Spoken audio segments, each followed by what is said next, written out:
လေးပါဒီကပွဲလေးပေါ့နော်အလူဘဲကိုပဲကလာဟင်းတီးပုံပဲကလာဟင်းရေငါ6000ကျော်ရေလူ1500ပါပေါ့နော်အဲကျုံကျွေးပေးရဖြစ်ပါရဲ့အလူရတော့အမြဲလုံးပေးဖြစ်တာပေါ့နော်ဒီနေ့ကျတူတူတက်တက်လေးလည်းပြအောင်ကိုယ့်ရဲ့ဆိုင်ရှင်းလေးမှာပဲအဲ့လိုမျိုးပြင်ဖြစ်တာပေါ့နော်နောက်ပိုင်းလေးလည်းဒီလိုမျိုးလူကြီးရောနောက်ထပ်လိုအပ်တဲ့နေရာတွေမှာလည်းထပ်လူသွားပေးမှာပါလို့ပြောချင်ပါတယ်ဒီလိုဆိုဝင်ရောက်ပြီးတော့အားပါသုံးဆောင်လို့ရပါတယ်ခင်ဗျာ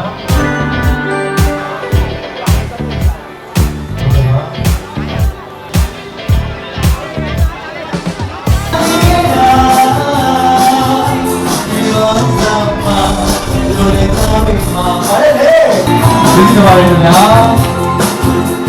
မင်းရှင်မဆိုတာလေစိတ်ချမ်းသာခြင်းကိုယ်ကြီးကျမခြင်းနဲ့ပြပါပါစေလို့ဆုမတောင်းအပ်ပါတယ်ခင်ဗျာကျေးဇူးတင်ပါတယ်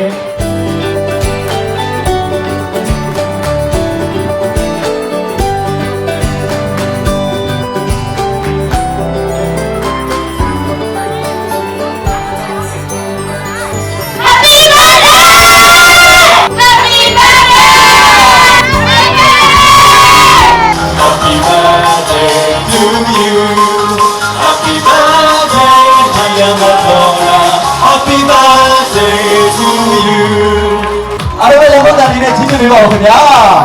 မင်းရှင်မမတော်လားဒီနေ့ကជីវတော်ကအောင်မြင်ပါစေ